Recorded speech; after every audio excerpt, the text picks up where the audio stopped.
Yeah, it's somewhat windy, packing things up, putting away childish things for the coming dry, basically, kind of day today. So just packing up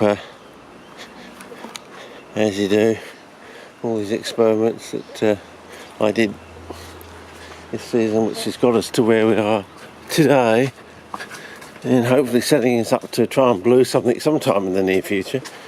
Yeah, I've moved things around. I bought this one out, so it's still in the full sun. Bought the straw with the end like a semi-sun, semi-shade sort of thing, but it can handle the sun, but I might shift it down there depending how I feel. In case you're having trouble flushing things out, you might want to contemplate mounding something up like this and just like putting water in the centre there. And I don't know if you can see this, but you can actually see it flowing through the medium down there to about 2 inches. So it is actually, that's if it's over the lip sort of thing. So I don't know if you can see this, but in there you can actually see the sort of sparkling, glistening as the water is actually flowing through the medium there, flushing it out sort of thing. But so far, I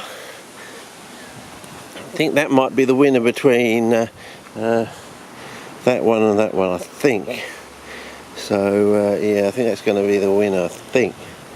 So that means that one might be better, I don't know, or worse, so I'm going to have to find out. So yeah, and God, this looks so chalky, this one.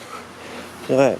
Has the same look as one with chalk over there, so if that might be a negative. So, but this one just keeps going and going, getting better and better. So yes, so yeah, so yeah, I've had to chuck away a whole lot of stuff. So in case you were wondering, it's a bit of a turf out day, clean up time sort of thing, getting ready for the coming dry. And I don't think these ones are going to do too well this season, fellas. No, not at all, Like these ones, I reckon at the end of the season they might get back to where the size of where they were bought sort of thing. So basically you've wasted a whole bloody year. Some of these people, I reckon we're going to drag them out, put them up against the wall and shoot them in the ball sack because we want to see them suffer, basically. If everyone's losing a year of their life, or their CP life trying to grow these things from shop boughts, I reckon that might be what will happen. We'll just, I don't know, either someone fire bombs their greenhouse, or we put them up against the wall and shoot them in the ball sack, So, you're playing silly buggers, I'm losing a whole bloody CP year. Yeah, you don't have, as you get on in life, you don't get too many of those, towards the end of your life. Oh, on this one, I took that Sarracenia out, the other one.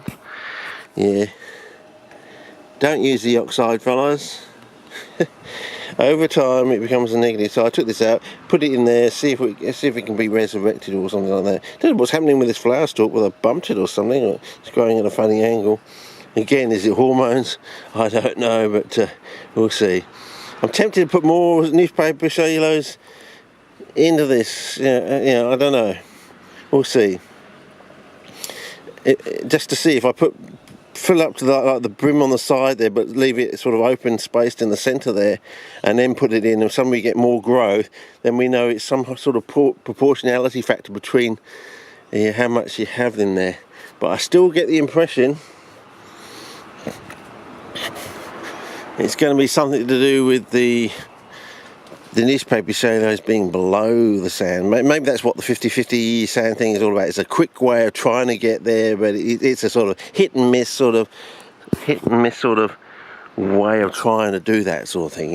It's too hard to carefully put your newspaper cellulose underneath the sand on top sort of thing, and it's just like a cheapskate way of trying to get there very quickly.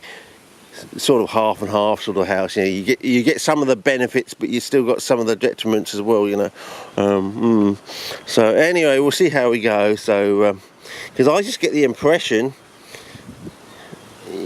these ones work. You're really getting rid of the void space, that 10% void space in the sand, and therefore it becomes a truly anaerobic environment down there in the nether regions of the pot, and therefore you can get nitrogen fixation, because one of the key factors about nitrogen is most things that do it biologically at normal room temperatures and pressures, they use catalysts, of course, and but they also make it very strictly anaerobic sort of thing by using things like nitrogenase, and it's like, what's it, not nitrogenase, what's the one with the iron in there? It takes the oxygen away.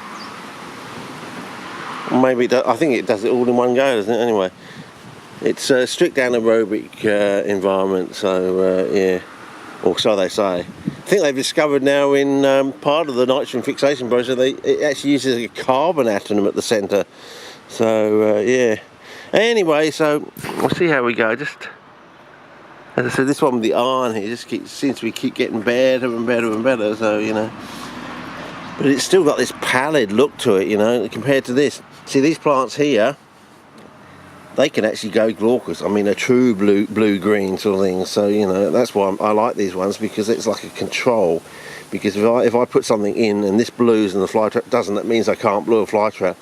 But if I can get both to blue, and then I know it's going through down a conventional pathway sort of thing. So, yeah, anyway, we'll see how we go. So, with this one here in the copper, yeah, I think there's something to the copper, fellas. It probably will just be a simple case of putting copper and iron together sort of thing. So you probably find the copper is doing the fixing of the nitrogen sort of thing, and you just have to have a safe form vial sort of thing. Normally the copper will throw the iron out, but you've got to find a way of not throwing the iron out, and then so you allow the copper to fix the nitrogen, but still allow the plant to use the iron sort of thing.